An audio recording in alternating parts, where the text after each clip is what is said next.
maaltiin fiqee wayii hin jiru. Wanti mul'ate bakkeetti waan hin arginu dhugaadha. Daddabaltee ilaalteen. Utuu sukkaara ta'e utuu rasaasa garuu waa'ee rasaasa hin beekan. Ishee wajjinii wal arganiiru. Ishee wajjin hoteela keessa wajjin turanii. Waan tokko tokko raawwatanii turanii. Namni garuu doorsisaa ture kan jedhu moo namni wayii misqaa.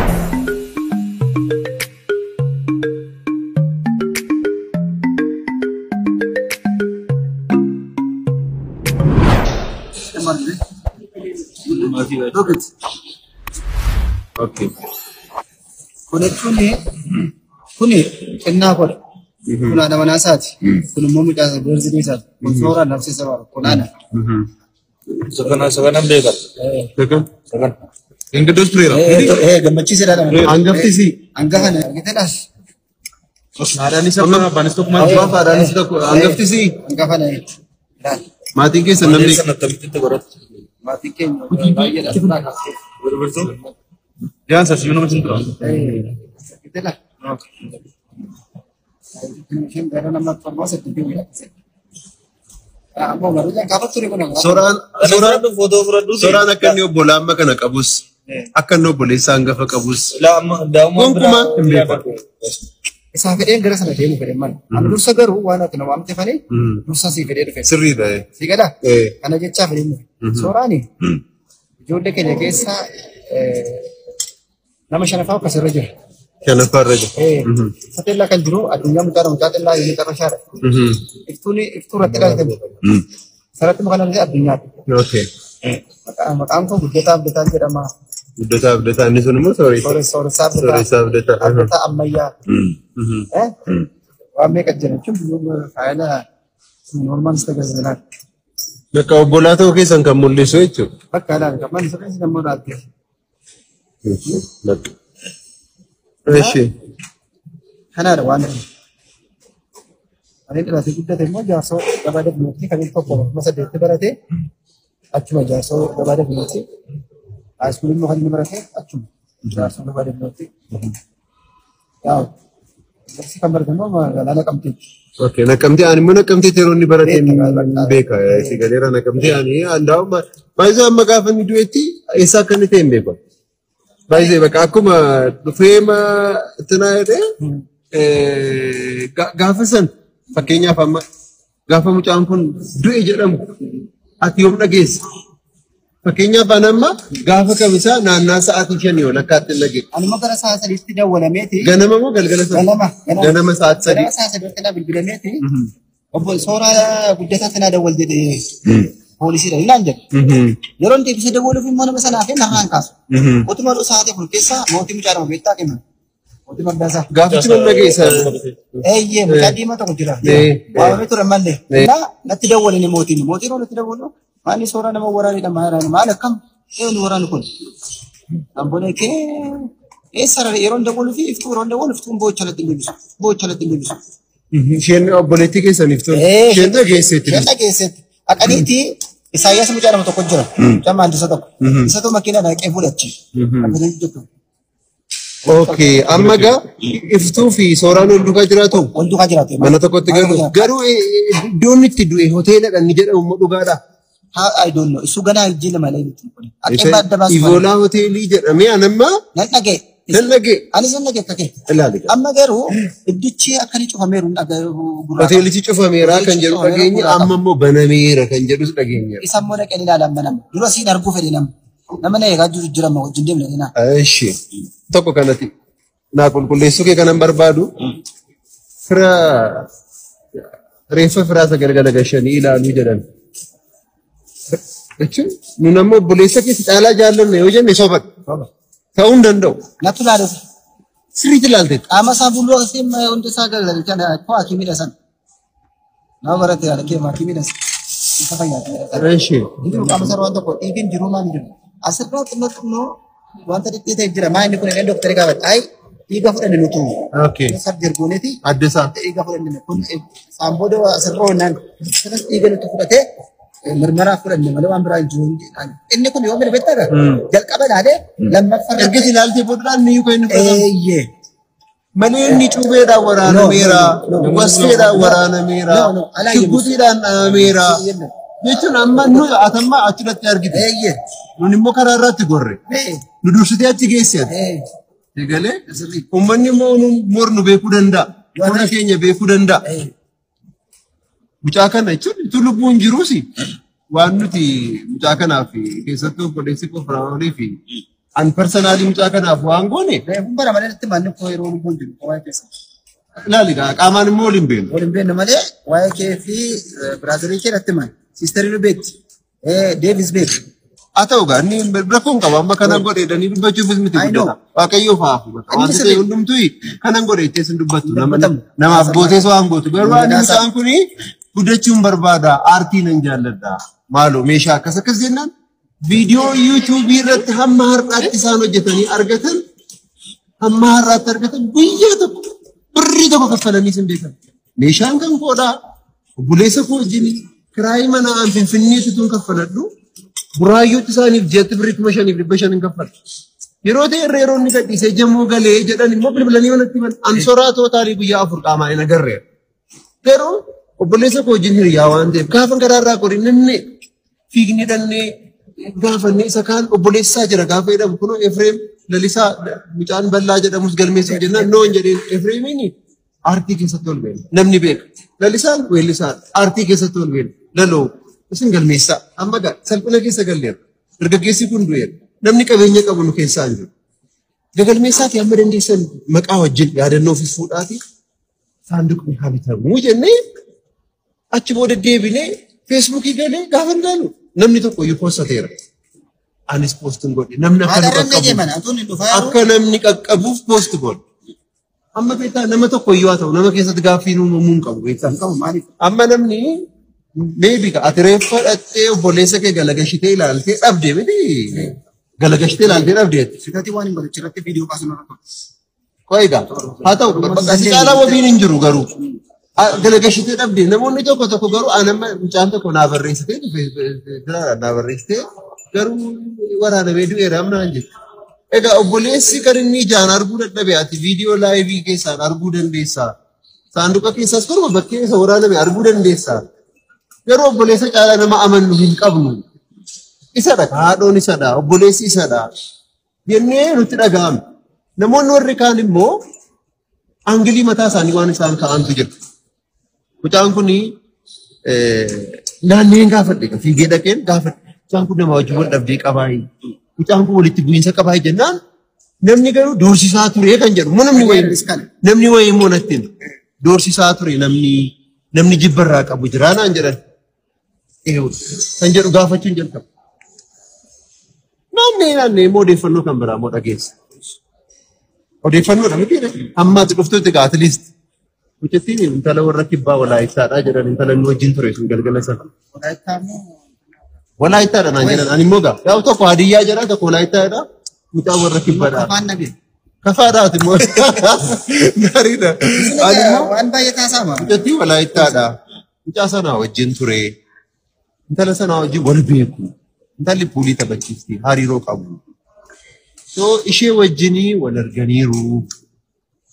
Ishee wajjin hoteela keessa wajjin turanii waan tokko raawwatanii turanii mucaanii waan ta'e fayyadamee ture kan jedhu immoo sadarkaa hiriyoota isaa warra Jammoo amma wajjin jiraatan irraa immoo oduu akkasii immoo dhageenya.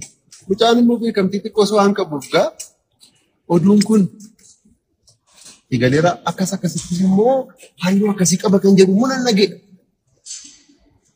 Sadarkaa odeeffannoo wantoota akkasii wajjin wal qabatan waan dhageessee qabdas yoo ta'e. Sigalee namni hin beekamu beektaa? Namni hin beekamu. Amma namni biyya isaatiif qabsaa'ee hin du'a rakkoo hin qabu. Namni wareegamees hin du'a. Qabsoo keessatti immoo aannan wareegama isinitti fuftanii bilisa baatuudha malee qabsoo keessatti aan dhufee milkaa'ee dhufee waan akkas jedhamu hin jiru miti. Yoo mucaan kun even mistake hima dhuunfaadhaan inni dogoggorra akkasii uumame illee dhaloonni irraa barachuuti qaba jedhee nama na beektaa. Bakka ani dhaloonni anamma sobni sobaraa dhugaan dhugaadha. Suma dhugumaa ammoo asatti sirrii. Ijni ijaadha jijjiiruu hin dandeenyu bakka. Digalee jijjiiruu hin dandeenyu. Kanaaf mucaan kun yooma ofii isaatiin illee nuun beektaan naasuudhaan naanee dhannee bakka reeffa mucaa kanaa atleast lafatti guyyaa tokko beennaa. Namni aartii keessa jiru immoo garaa laafa beektaan.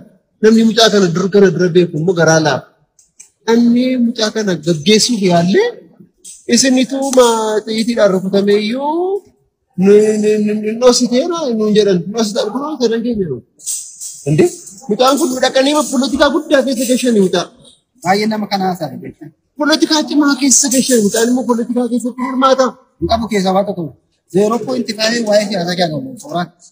Maaliif beeku yeroo daangoo siyaasa keessa Obboleessa caalaa namni Oromoo hojjette taateenaan uummata Oromoo hojjetu. Singorsaan. Dhugaa akkasitti maal? Daangorsa baay'ee. Jira miti gaa. Iftuun maal nyaatti kaleessa anaa koo deemu dawwaluu fi sa'aatii sadii yeroo dawwalu galtuu naannoo dhufanaan jedhee yeroo sana gaafa duusan. Sa'aatii afur keessa yeroo dawwaluu fi sirkii isaa cimee hojjetu. Kana booda yeroo sadattiin duu sana ganama isaa yeroo hospitaala gaafadhu immoo sa'aatii torba keessa reeffa akka fidanidha poolisiin achi. Halkan fidan jechuudha. Poolisiin yeroo fidan sana akka inni du'e eewwata qeerri foofti godhe. Isa qoratu. Viidiyoon ka'eeraa achi iddoo sana. Manni sun kaameraa qaba akkamitti akka du'e eewwata kana ajjees maal arganiif nuti akkamitti beeksisa kana fa'aa gaafachaa ture kan jedhee achi. Isaan booda ganaadhaan riizaaltii guyyaa 15 booda sitti naanaan jedhan isaan kun. Amma kana gidduutti ana afuu hin dandeenye bitte. Feedi ta'ee kan wajjin mana daawwatu wanta kan finti ni nyaatanii ijoollee wanta kan ofuu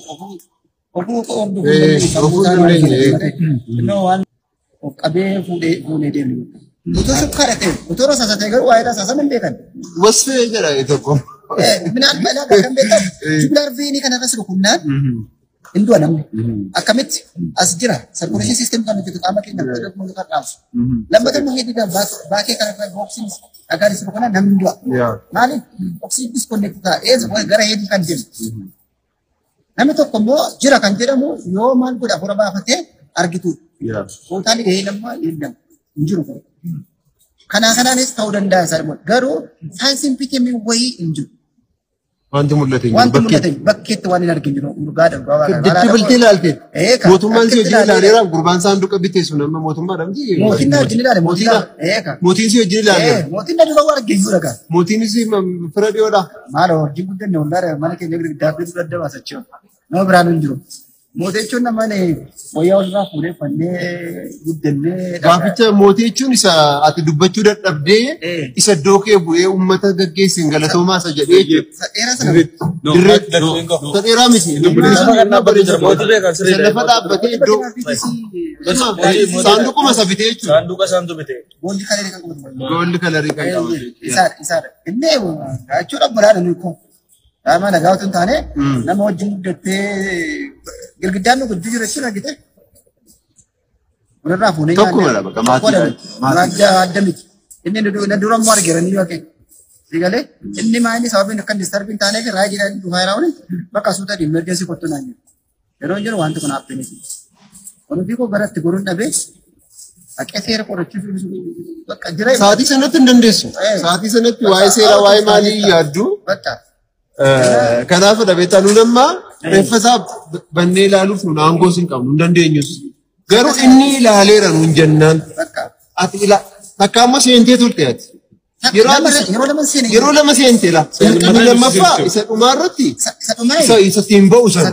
Yeroo sana baanarii hojjechiisnee abaaboo binnee saanduqni bitamee dhufe anaaf lallisaa abaaboo artistoota irraa ofii keenya sheemiin nu qabee baay'isee namni dhufe xiqqoo ture artistoota irraa jennee ummata Oromoo jennee hiriyoota isaa jennee dinqisiifattoota 2800 annee wiingeetitti kaffallee at least kabajuma mucaa kanaaf kabajuma namummaadhaaf goone beektaa achi booda waan beektan nu caalaa obboleessatu beekaa. Nuti amma kana booda namni beektaa kana booda wal shakka namni reeffayyuu bakkeedha argina ni sodaata kana booda namni amma yoo iyyeeyyuu walitti ni haala ammatti xiinxalamaa jiru. Kanaaf guddee koo ani beektaa jechuun gaarii gootee namni hin gaabu. Gaariin waaqayyoo fedha. Keessa ofii immoo waaqa duwwaatu argameeta. Soraa dhabuutti baay'ee gaddeen. Ana caalaa immoo hiriyoonni isaa warra akka Amaanu'eel Waaqturaa warra hojjetan danuun har'a waameeniin ture nufnee Firaa'ol obboleessi koo warri wajjin hojjetan kuni isaaniif peeyinii guddaadha.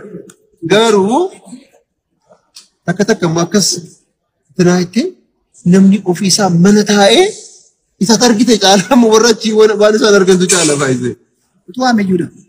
Finfinnee irra mannoo naqamtee irraa waggaa sadii yoo ta'edha kan inni Finfinnee dhufe jiraata. Buraayyuu namaaf hin jiraatu buraa hin jiraatu. Achi wayin maaf hin ta'u. Nageenyaaf haalli jiru. Nageenya maqaa kootii fi maqaa kootiin feesbuukii baasatanii kan maqaa koo bal'isatu jiraanaan jedhu wanta agarsiise. Akkaawuntii isii baasanii maqaa sana kan intanaa hojjetantu jiru. Wanta sana illee qorachuuf yaaleeni bira ga'uu hin dandeenye beektee warra kana godhan. Eedee fadhaqee dhiisiseen ture. Nama kana godhu. Istiilaa duukaan jiran. Garuu akka fakkeenyaaf sanni na ajjeesuu fedhelee natti yeroo nagaa iddoo nama biraadha dhaga'an. Abbaasaa bira ga'uuf maaf iyyaadha? Amma kan kana nama nukkoo dandeenye kuusa. Bakka sirriidha. Innis kana jenna beektaa amma guddee. Pirosiijiriidha wanti kun beektee akka qorantee. Akkaamaan hin jettu. Opereeshinii kana hojjechuu dandeessu. Suutaan namaan seeraan wantoota murtii irratti fudhatamu jiru. Kana natti bira geessa. Lammata immoo intalli isheen amma jedhamtu kuni yeroo ishee waamtee dhiirri ijoollee nama kun wayii turaniiru jedhamu dhaga'a. Isaan booda keessaa walitti dhiisanii deemu. Isaan booda kee bakka ciisichaa gadi ta'u waan akkasii. Shaawara fudhachuu argameetti kuufettee riippoortii gootee. Maayin akkamitti kufe? Elektirikiitu intina shaawarii wajjin konnekti ta'eera laaxameera qabatee kufee jettee haasofte. Eeroo nagaa immoo mucaa poolisii tokko jira Waaqtolaa kan jedhamu. Nuti qorataa jira mucaa biyya dannis. Isa ganaa can adda baasan maadaan mana. Gara eessa dhaqee gara jabuu sana dhaqee ganaa nama wajjin deemu jiru. Kanaaf nama siisiduu sadee dhufe malee waa'ee saafanii gadi hin taa'u. Haadha kee nyaattu haadha kee militii Oromoon nyaattu. Oromoon nyaatama jiru. Nyaatamu. Immoo ijoollee waaqayyoodha. Ijoollee waaqayyoodha dhugaa namaan nyaatamu. Amma dandeenyetti ofirraa baasnee walitti buusnee Oromoo tokko gochuu, Yuunaayitid gochuu, waan qabnu wal gargaaru, waan kana meetid gochuudha malee akkamitti walii keenya wal nyaatu. Warra kana nyaataniif waaqayyo dhugaa hin baasa. Filaas demmoo ani immoo duukaan jira. Uumaasaas baasuuf baakan dubbatti hin deebiin. Uumaa namaa kan baasu Kiristoos. Aktuaalii amma kootti garuu na yaadata. Kanaaf nunis kanuma adaraa jenna beekaa. Utuun arginu kanaadha reeffisaa caalaa situ beekaa. Atleast waa'ee mareeffasaa bakkee masaa. Wanti kana ta'e utuun anaanaa. Anduusa naannatti agarsiisa. Amma dhugaa lafa jiru akkaataatti wanta dhugaa jiru kana bira ga'uudhaaf itti adeemaa jirtu kana si gaafachuudhaaf isa baruudhaaf tun taane riizaaltii irra geesse dhugaan jiru. Wanti akkamitti akka mucaan kun wanta irra ga'e uummati jaallattooti isaas hordoftooti uummata Oromoo hunda barbaadu. Fixeenyaan gaafa jiru kokkuna bilbilli jedhame waan hundumaa viidiyoo kaasee riizaaltii jiru nu beeksisiiti. Riizaaltii jiru barreen uummataa fi kanadhaa dhugaan jiru kanadhaa. Ijaa kana akkasitti dhabnee akka kanatti qabadhaa garaan keessan tasgabbaa'udha. Maaliif garaa isaatti namni amma yoonaa nagaan arganne wanta ta'eef nagaa argachuu hundi dabalate. Anni keenya madaadhaadha. Obboleessa godhu haadhu beekamitti nama akka uummata Oromoo hojjechaa jiru. Kichuu xinnoo yeroo isheen akka kanatti qaxaf godhanii akkamitti garaan keessa taa'amasin. Hojii hojjechuu hojii maan guyyaan akka gadhiise guyyaa torban amma hojii mataa koo kenniise. Maaliif haadhoo keenya jaallu? Nuni sanuma baay'ee kamisa sana kaasnee nuni sarara guyyaa meeqaffaadha. Jenneen beennu tasgabbuufnee maal jenneen beennu. Kanaaf qoradhuuti lafa deemuu qabaa dhaloo kan biraa immoo inni qoratee ifa haa godhu. Miidiyaafis inni ifa haa godhu beektaa. Itti gaafatamummaan nuti amma akka obboleessaatti isa gargaaruudha malee nuni itti gaafatamummaa guddaa hin qabnu. Waan keessa beennu hin qabnu fa'a. Digalee amma reeffasa ilaali caalaatti ragaataatti dubbachuu hin dandeessu. Biyya keenyatti immoo maal ta'e obboleessa as jiru caalaa waan biraa taasisan. Isa mana maadaamii jiru tachi taa'ee asitti arge. Naayivii keessaan argani ijoolleen durbaa tokko immoo intalaa keessaan saanduqa keessaan argani. Kan waraabame as darbuu dadhabbeeffame. Dubaay taa'anii argani. Lammaffaa immoo kan biraa maaltu jira? Akkaawuntiin sunis kan haadha keessanii ta'uu mirkaneeffanneerra. Harmiima keessanidha. Namoonni tokko deeggaruu barbaadu. Argineerra maatii keessanis argineerra. Namoonni tokko akkaawuntiin kun yoo dhugaa ta'uu isaa amma mannaadha nu gaafachaa turan. Isas mirkaneeffachuu. Abasee tafarraa gammadaa. Mirkaneeffanne footoo isaanii arganii mucaa wayitii naa bilbilee. No, isaaf miti. Reyaalitii mada. Dhumarratti immoo faayinaalii wanta hin jedhu.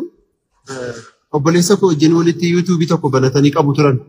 Wanta inni qaban yuutuubii tokko torbee lamaan darbee suuraan birrii rakkadheeraa gurgurruu kan jedhu walitti yaada akkasii walitti fidanii nama wayitu Ameerikaa irra taa'ee subscriberii 22 kan qabu kana birrii 40 sinirraa bitaa jedhanii birrii 20 hirmaachuuf turan Firaa'ol wajjin lamatti jechuudha. So Firaa'ol gidduu kana riyaasaa iyyuu nabe ana caalaa isaa wajjin bulaa jiran amma gadi waggaa tokko fuudhee kan isaan qomaa jiraatan malee harka caalu wajjin jiraatu turan baay'ee. Firaa'ol teroon argu moobaayilii beekama lamaan isaanii. Safara caatii safara dhugaatiitti isin argeenaan jedhee itti beekaman ture. Amma YouTube'n suni bilbila kan sooraatiin baname natti fakkaata. Bilbila achirra jira. Firaa'ol maal naan jedhee beektaa? An YouTube kana keessa gurree walakkaa hirmaan namni keessa an ofii koo hin barbaadu. Ittiin intinaan isaa hojjetamu asitti akka siidaa wayii godhamee ittumaanii iddoon awwaalchisaa simmintoo irraa ittiin hojjetamu. An birrii tokko yoo achirraa waan barbaadu iyyuu hin qabu jedhee wanti waliin jira bilbila isaa gaafa fuutu wantoota namoota inni wajjin haasa'ees namoonni negatiiviitti bilbilan hunda isaa achi ergoota YouTube'n sunis confirmationiin achirraa dhufa namichi biyya alaadha YouTube kana bitadha jedhees birrii 40 sana yoo namni kan biraan immoo waan kan biraa gochuu barbaades so personally birriin sun totally gara family keenyaatti son taane achuma awwaalchuma sooraadhaaf akka ta'utti Firaa'ol natti meera. Kanaaf anis isa thank you jedhani saduwaan hojii qaba harka soora hojjetame ijoolleen bilbilanii natti maaru muuziqaa hojjeteeru qaba ana akka oduutti nagee amalka dhaggeeffadheera saantana dhaggeeffadheera muuziqaan hojjetamee jiru jira ijoolleen tokko dawwalanii akkamitti akka hojjetamuu qabu natti haasa'aniiru sana hin mari'anneetu alattiin hojjetamee uummata bira gahu uummataaf hojjetame wanta ta'eef jechuudha. Hojiin gara xumuraatti deemedha wanta ta'eef akkaataatti muuziqaan sun hojjetamu mari'annee isin beeksisnaa dheeraan ijoolleen kana tinaana jedhaniiru. Sooshaal miidiyaa irratti immoo namoonni tokko amma sababa muuziqaa sana warri walitti bu'aa jirtanii dhiisa abbummaa isaa namni fudhatu nama baay'eetu jira. Milkaa'ina hojii sana irratti duwwaa xiyyeeffadha. Abaluu isiniin hin jedhu sooshaal miidiyaa irratti haala sadii barreeffama wayii argeera.